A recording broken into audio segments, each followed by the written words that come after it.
Welcome to Aachi masala Neeya Naana powered by ஜன்னல் சமூகத்தின் சாளரம் co-presented by சன்லேண்ட் ஒவ்வொரு துளியிலும் எனர்ஜி மற்றும் ஆதித்யா ராம் குரூப் அனைவருக்கும் கோபிநாத்தின் அன்பு வணக்கம். இன்னைக்கு நம்ம பேச போற விஷயம் அப்படிங்கிறது நம்முடைய சமூகத்துல வெளிப்படையாக அவ்வளவா தெரியாத அப்படியே உள்ளீடாக இருக்கக்கூடிய ஒரு மாசிவ் ஸ்ட்ரக்சர் பத்தினது. That's called advice. நம்ம சமூகத்துல ஒரு மாசிவ் ஸ்ட்ரக்சரா ஒரு பெரிய மரபோடு நீண்ட காலமாக இருந்து கொண்டிருக்கக்கூடிய ஒரு விஷயம்.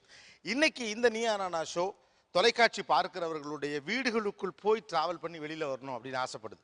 என்ன இன்னைக்கு நம்முடைய வீடுகளில் அறிவுரைகள் சொல்லப்படுது அப்படிங்கிறத தெரிஞ்சுக்க வேண்டியிருக்கு. சமீப காலமாக நோ அட்வைஸ் ப்ளீஸ் அப்படிங்கிற ஒரு வார்த்தையை தொடர்ந்து இளைஞர் சமூகத்திலேருந்து கேட்க முடியுது. விடுங்கப்பா போதும் அப்படின்னு சொல்லக்கூடிய ஒரு மனநிலை கொஞ்சம் இரிட்டேட் ஆகிறாங்க. ஒரு பக்கம் பெரிய அறிவுரை சொல்லுகிற பின்னணி நமக்கு இருக்கிறது. நம்முடைய வீடுகள் என்ன அறிவுரை சொல்லுகிறது சொல்லி கொண்டிருக்கிறது இன்றைய காலகட்டத்தில் அப்படிங்கிறத தெரிஞ்சுக்கிற அதே நேரத்தில் ஏன் நோ அட்வைஸ் ப்ளீஸ்னு பசங்க சொல்றாங்க அப்படிங்கிறதையும் தெரிஞ்சுக்க வேண்டியிருக்கு.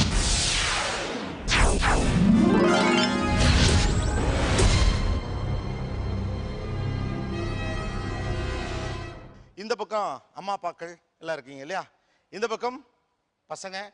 முதல்ல என்ன சொல்லி அட்வைஸ் ஆரம்பிக்க கூடாது, அல்லது எந்த வார்த்தை சொல்லி அட்வைஸ் ஆரம்பிச்சா உங்க முகம் மாறிடும், டவுன் ஆயிருவீங்க? கேட்கவே மாட்டியா அப்படின்னு ஆரம்பிச்சா கேட்கவே மாட்டியா? வீட்டுக்குள்ள வந்த உடனே ஏதாவது சொன்னா செம்மையா கோவம் வரும் சார். வீட்டுக்குள்ள வந்த உடனே அட்வைஸ் ஆரம்பிச்சா கோவம்.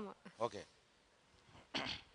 நாங்களாம் அந்த காலத்துல எப்படி இருந்தானா அப்படின்னு ஆரம்பிச்சிட்டாங்கன்னா போதும், உடனே அந்த காலத்துல நாங்க எப்படி அப்படினால உடனே மூஞ்சி இப்படி போயிடும். ஓகே. பக்கத்துல உன் தங்கச்சியை பார்த்து கத்துக்கோ அப்படின்னு சொன்னாவே வரும். ஓ, உன் தங்கச்சியை பார்த்து கம்பேரிசன் பேசிஸ்ல உன் தங்கச்சியை பார்த்து அப்படின்னா கோவம் வந்துடும். நான் சொல்றத நீ கேட்கவே மாட்டியா அந்த டோன்ல அப்படியே அப்படி சொன்ன உடனே ஐயோ அப்படின்னு நான் வெளியே ஓடிடுவேன். அவ்வளவுதான், கட் பண்ணிட்டு அவர் தூங்க ஆரம்பிச்சிருவாரு. ஓகே. அப்புறம் என்ன சொல்லி அட்வைஸ் ஆரம்பித்தால் எரிச்சல் வரும்? இந்த காலத்து பசங்க இருக்காங்களே அப்படின்னு ஸ்டார்ட் பண்ணும்போது இந்த காலத்து பசங்க இருக்காங்களே. ஓகே. இதெல்லாம் சரியில்லை, என்ன நிலைமைக்கு ஆளாக போற பாரு. ஓ, அந்த மாதிரி ஓப்பனிங். இதெல்லாம் சரியில்லை, நீ எப்பதான் மாற போறியோ, நீ எப்பதான் மாற போறியோ. தண்டச்சோறு சொல்லும் போதே அப்படியே பத்திக்கிட்டு வரும். தண்டச்சோறுங்க. உங்க அண்ணனையும் இந்த வயித்துல தான் பெத்தேன், உன்னையும் இந்த வயித்துல தான் பெத்தேன். உங்க அண்ணனை இந்த வயித்துல தான் பெத்தேன். நீ மட்டும் எப்படி இருக்க, அவன் எப்படி இருக்கான் பாரு. உங்க அண்ணனை இந்த வயித்துல. ஓகே. வீட்ல நீ ஒரு ஆள் தானே, இந்த வீட்ல நீ ஒரு ஆள் தானே, வீட்ல நீ ஒரு ஆள் தானே. ஓகே. ரொம்ப நுணுக்கமா தம்பி இங்க வந்து உட்காருப்பா, அன்பா கூப்பிட்டு உட்காருப்பாரு. இது ரொம்ப ஆபத்து. தம்பி இங்க வந்து உட்காருப்பா, ஒரு நிமிஷம் உட்காருப்பா அப்படின்னு சொல்லி அப்போ உங்களுக்கு என்ன தோணும் மைண்ட்ல? ஐயோ போச்சுரா, அவ்வளவுதான். தம்பி ஃப்ரீயா இருக்கியா, ஒரு 2 வார்த்தை பேசலாமா அப்படின்னா. ஆனா நீங்க மண்டே ஆட்டையில பல தடவை ஃப்ரீயா இருப்பீங்களா? எப்படி அது சொல்லுங்க. தம்பி ஃப்ரீயா இருக்கியா, ஒரு 2 வார்த்தை பேசலாமா அப்படின்னாலே கண்டிப்பா மொக்க போட போறாங்க, அட்வைஸ் பண்ண போறாங்க. ஓகே. பக்கத்துல என்ன வார்த்தை சொல்லி அட்வைஸ் ஆரம்பித்தால் பிடிக்காது? நைனா மேல வாமா, தனியா பேசணும். நைனா மேல வாமா, தனியா பேசணும். நீ எல்லாம் திருந்தவே மாட்டியா? ஓப்பனிங்க. ஆமா. அப்படி சொல்லும் போது எதை சொல்லி ஆரம்பிக்கிறாங்கன்னு தெரியல. இன்னைக்கு நம்ம என்ன பண்ணோம், நம்ம ஒண்ணுமே பண்ணலையே அப்படின்னு போது எனக்கு ஒரு ஐடியா வரும். சரி ஓகே, இந்த மாதிரி யார்கிட்ட மாட்டியிருக்கோம் அப்படின்னு. ஓகே. இங்க கீழே கொடுங்க. நீங்க அட்வைஸ் பண்ண ஆரம்பிக்கிறீங்க, அவங்க நல்லது தான் அட்வைஸ் பண்ண போறீங்க இல்லையா? நீங்க அட்வைஸ் பண்ண போறப்ப நீங்களும் உங்க வீட்டுக்காரோ பண்ண போறப்ப அவங்க என்னென்ன மாதிரியான ரியாக்ஷன் கொடுத்தா, என்னென்ன செய்கைகள் செஞ்சா உங்களுக்கு பிடிக்காது அப்படிம்பாங்க.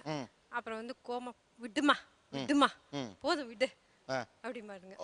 அது சொன்னா நமக்கு இன்னும் டென்ஷன் ஆகும். அத பக்கத்துல வேற ஏமா லேட்டுன்னு கேட்டக்கூடாது சார். அப்படியே கால் செருப்பு ஒருத்தருவா அங்க போய் விழுந்துரும், இன்னொரு செருப்பு விழுந்துரும் அந்த போய் விழுந்துரும், பேக்க சுத்தி தூக்கி கடாசு வைப்பா சார் அங்க போய் விழும். நாம பொறுமையா நம்ம குழந்தை ஷாலை நீட்டா போட்டுன்னு மொபைட்ல போயிட்டு வரால, எங்க என்னவோ கொஞ்சம் லேட் ஆயிடுச்சு, இன்னும் பயந்து வயிற்றுல நெருப்ப கட்டிக்கிட்டு நின்று இருப்பேன் சார். நான் வாசப்பிலே நின்றுப்பேன், பால் பொங்குனா கூட பரவாயில்லன்னு சொல்லிட்டு ஏமா லேட்டு அப்படின்னு பணிவா கேட்பேன். நான் பயந்து எங்க அப்பாவுக்கு இன்னும் பயப்படுறேன், ஆனா இவங்களுக்கு இப்பவும் பயப்படுறேன். ஓ, நீங்க அட்வைஸ் அவங்க நல்லது தான் பண்றீங்க, நீங்க அட்வைஸ் பண்ண ஆரம்பிக்கல அவங்க என்ன ரியாக்ஷன் கொடுத்தா உங்களுக்கு பிடிக்காது? ஏன்டா லேட்டு அப்படிமே அவங்க முகத்து அப்படின்னு வச்சுட்டு கம்பெனி போயிடும். எப்போ வந்தாலும் இதே வேலை, வேலை இல்லப்பா அனுப்பிடும். ஓகே. பக்கத்துல என்ன ரியாக்ஷன் கொடுத்தா உங்களுக்கு இரிட்டேட்? காலையில இருந்து லேட்டா வந்தோம்னா எப்பா உனக்கு வேற வேலையே இல்லையாப்பா, எப்பா பார்த்தா இதே டப்பான்னு ஒரு கதை தட்டுவா பாருங்க, அதுவே உடஞ்சிரும்.